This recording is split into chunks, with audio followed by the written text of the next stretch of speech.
రోడ్లపై నడుస్తున్నటువంటి డీజిల్ బస్సులు ఇక ముందు కనపడవు. హైవేల మీద తిరుగుతున్న లారీలు కొన్నాళ్ల తర్వాత ఉండకపోవచ్చు. ఇప్పుడు మనం నడుపుతున్నటువంటి పెట్రోల్ కార్లు, టూ వీలర్లు అన్నీ కూడా కొన్నేళ్ల తర్వాత ఉత్పత్తి ఆగిపోవచ్చు.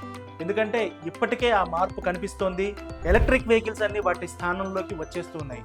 ముందు పెట్రోలు, డీజిల్ అనేది మనకు కనిపించకపోవచ్చు. భవిష్యత్ అంతా కూడా గ్రీన్ ఎనర్జీనే ఉంటుంది.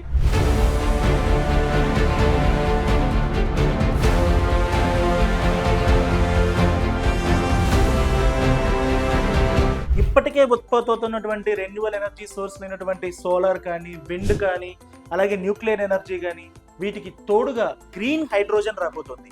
దీని ఉత్పత్తికి మన విశాఖపట్నమే కేర్ ఆఫ్ అడ్రస్ కాబోతోంది. ఇండియాలో అతిపెద్ద గ్రీన్ హైడ్రోజన్ హబ్ విశాఖ సమీపంలో ఉన్నటువంటి పూడిమడక వద్ద national thermal power corporation NTPC నిర్మిస్తోంది. 181,000 కోట్ల వ్యయంతో ఏర్పాటు చేయబోతున్నటువంటి ఈ గ్రీన్ ఫీల్డ్ ప్రాజెక్టు దేశం మొత్తానికి కూడా గ్రీన్ హైడ్రోజన్ ను సప్లై చేయబోతోంది.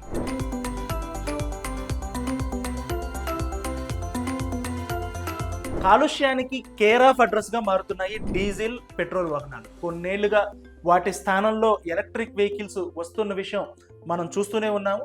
అలాగే ఎలక్ట్రిక్ వెహికల్స్ వినియోగం కూడా పెరిగింది. అయితే ఎలక్ట్రిక్ వెహికల్స్ కన్నా కూడా మరింత ఎక్కువగా ఎమిషన్స్ తగ్గించేటువంటి ఆల్టర్నేటివ్ ఏంటంటే గ్రీన్ హైడ్రోజన్. ఇప్పటికే ప్రధాన నగరాల్లో డీజిల్తో నడుస్తున్నటువంటి పబ్లిక్ ట్రాన్స్పోర్ట్ బస్సులను ఎలక్ట్రిక్ మార్చేశారు. భవిష్యత్తులో వీటిని పూర్తిగా హైడ్రోజన్ సెల్ ఫ్యూయల్ బస్సులుగా మార్చడానికి ప్రణాళికలు సిద్ధమవుతున్నాయి. ఇక రాబోయే రోజుల్లో అన్ని ఎలక్ట్రిక్ బస్సులు లేకపోతే హైడ్రోజన్ ఫ్యూయల్ సెల్ బస్సులే ఉండబోతున్నాయి. ఇదంతా ఎందుకు అంటే ఇండియా గ్రీన్ ఎనర్జీ మిషన్ అని 2021లో ఒక ప్రతిష్టాత్మకమైనటువంటి మిషన్ ప్రారంభించింది. అందులో భాగంగా ఏంటంటే 2070 నాటికి ఇండియాలో మొత్తం కార్బన్ ఎమిషన్స్ జీరో చేయాలన్నది ప్రధానమైనటువంటి లక్ష్యం. అంటే ఇప్పుడు మన తిరిగే వాహనాలు కానివ్వండి, లేకపోతే ఇండస్ట్రీస్ కానివ్వండి, లేకపోతే ఎలక్ట్రిసిటీ, ఇంట్లో ఉన్న ఎలక్ట్రిసిటీ, వీటన్నింటికి కూడా ఎంతో కొంత కార్బన్ ఎమిషన్ జరుగుతుంది. దాన్ని మొత్తాన్ని కూడా జీరోకి తీసుకురావాలన్నది దీని లక్ష్యం. అందులో భాగంగానే రాజస్థాన్, ఏపీ, తెలంగాణ, మధ్యప్రదేశ్ లాంటి చోట్ల భారీ ఎత్తున సోలార్, విండ్ పవర్ ప్లాంట్లు నెలకొల్పుతున్నారు. అలాగే న్యూక్లియర్ పవర్ ప్లాంట్లు వస్తున్నాయి. ఈ మిషన్లో ఎన్టీపీసీ అనేది ప్రధానమైనటువంటి పాత్ర పోషిస్తుంది. ఎన్టీపీసీ సంస్థ ఒక సబ్సిడరీని ఏర్పాటు చేసింది. అదేంటంటే NTPC green energy limited, NGEL అంటారు.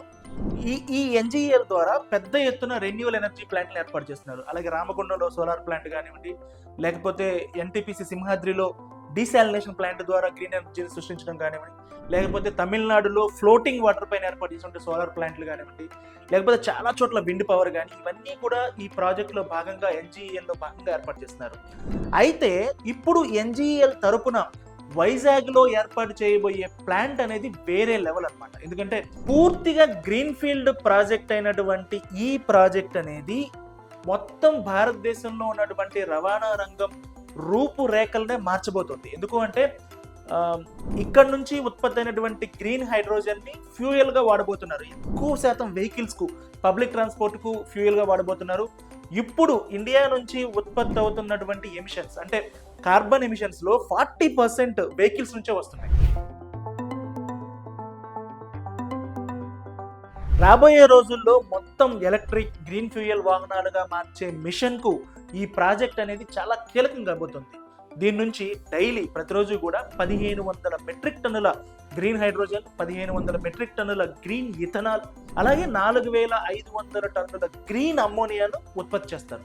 2032 నాటికి 5 మిలియన్ టన్నుల గ్రీన్ హైడ్రోజన్ ఉత్పత్తి చేయాలన్నది ఇండియా టార్గెట్. ఆ దిశగా ఈ ప్లాంట్ అనేది కీలకమైనటువంటి ముందడుగు కాబోతుంది. ఎందుకంటే ఇప్పటి వరకు మన దగ్గర హైడ్రోజన్ ఫ్యూయల్ సెల్ తయారీనే లేదు. ఎందుకంటే కొంచెం ప్రాజెక్ట్ బేసిస్ లో, అలాగే పైలట్ మోడల్లో తయారు చేస్తున్నారు తప్పితే ఇండస్ట్రీ ప్రొడక్ట్ గా గ్రీన్ ఎనర్జీని ఇంతవరకు మనం తయారు చేయలేదు. ఎందుకంటే ఎన్టీపీసీనే లదాఖ్ లో గ్రీన్ ఎనర్జీ మొబిలిటీ ప్లాంట్ అక్కడ ఏర్పాటు చేసింది. అక్కడ కొద్దిగా ఇంధనాన్ని ఉత్పత్తి చేస్తున్నారు.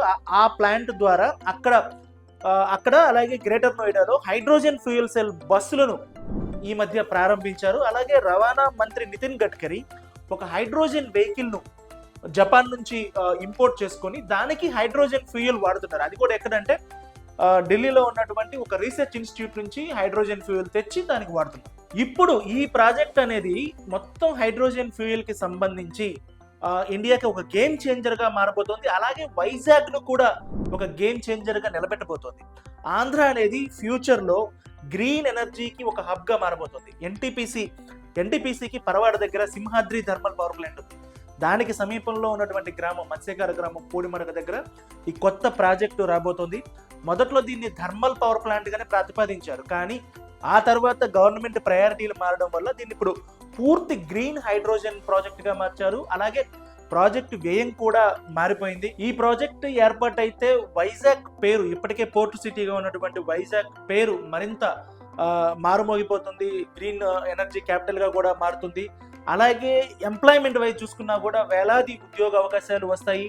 అలాగే ఈ ప్లాంట్ కేవలం ఇక్కడ ప్రొడ్యూస్ అయినటువంటి గ్రీన్ ఎనర్జీ ప్రొడక్ట్స్ ని ఇండియాలో వినియోగించడం మాత్రమే కాదు, ఇక్కడ నుంచి ఎక్స్పోర్ట్ చేయబోతున్నారు. ఎందుకంటే ఈ ప్లాంట్కు దగ్గరలోనే వైజాగ్ పోర్టు కానీ, వైజాగ్ సీ పోర్టు కానీ, అలాగే గంగవరం పోర్టు కానీ ఉన్నాయి. సో ఇక్కడ నుంచి ఎక్స్పోర్ట్ మిథనాల్, ముఖ్యంగా ఇక్కడ ప్రొడ్యూస్ అయినటువంటి మిథనాల్ను ఎక్స్పోర్ట్ చేయబోతున్నారు. అలాగే దీనికి అనుబంధంగా ఉపాధి అవకాశాలు పెరుగుతాయి. ఎందుకంటే యాన్సిలరీ ఇండస్ట్రీస్ వస్తాయి, చాలా పరిశ్రమలు వచ్చే అవకాశం ఉండటం వల్ల ఉపాధి అవకాశాలు పెరుగుతాయి. ఇక 2032 నాటికి 60 గిగావాట్స్ రెన్యూవల్ ఎనర్జీ ఉత్పత్తి చేయాలనేది ఎన్టీపీసీ టార్గెట్. ఇప్పటికీ 5 గిగావాట్ల ప్రాజెక్టులు ప్రారంభమయ్యాయి. అలాగే మరో 22 గిగావాట్స్ ప్రాజెక్టు వివిధ దశల్లో ఉన్నాయి, పైప్ లైన్లో ఉన్నాయి, కొన్ని ప్రాజెక్టు దశల్లో ఉన్నాయి. సోలార్, విండ్, న్యూక్లియర్ వంటి ఇతర ప్రాజెక్టులు ఎన్నున్నా కానీ గ్రీన్ హైడ్రోజన్ అనేది మాత్రం ప్రత్యేకం. ఎందుకంటే దీనికి భారీగా నీరు అవసరం ఉంటుంది, ఎలక్ట్రిసిటీ కావాలి, ఉత్పత్తి ఖర్చు కూడా ఎక్కువే. ప్రస్తుతం గ్రీన్ హైడ్రోజన్ ఉత్పత్తి చేయాలంటే 1 కిలోకి $3 ఖర్చు అవుతుంది. దాన్ని $1కి తీసుకొస్తే ఫ్యూచర్లో ఇది పూర్తిగా ఆల్టర్నేటివ్ ఇంధనం అవుతుంది. ముఖ్యంగా పెట్రోల్, డీజిల్ వంటి వాటిపై ఎంతో ఇంపోర్ట్ డ్యూటీ పడుతుంది మనకి. దాదాపుగా గవర్నమెంట్ లెక్కల్లో చెప్పాలంటే ప్రతి ఏడాది 16-17 లక్షల కోట్ల డబ్బుని మనం డాలర్ల రూపంలో చెల్లిస్తున్నాం వీటన్నిటిని ఇంపోర్ట్ చేసుకోవడం కోసం. మనం ఆల్టర్నేట్ ఇంధనాన్ని కనుక సృష్టించగలిగితే, ముఖ్యంగా నితిన్ గడ్కరీ చెప్తున్నట్లుగా, ముఖ్యంగా ఈ హైడ్రోజన్, గ్రీన్ హైడ్రోజన్ కానీ లేక మిథనాల్ కానీ, బయోమిథనాల్ కానీ ఒక ఆల్టర్నేటివ్గా సృష్టించగలిగితే కనుక అది ఖచ్చితంగా కూడా గేమ్ చేంజర్ అవుతుంది. ఇప్పటికే మిథనాల్ని బెంగళూరు, మిగతా కొన్ని చోట్ల మామూలుగా ఉన్నటువంటి పెట్రోల్, డీజిల్లో కలిపి కొంత పర్సెంటేజ్ డీజిల్లో కలపడం వల్ల ప్రయోగం చూశారు. అది విజయవంతంగా నడుస్తుంది.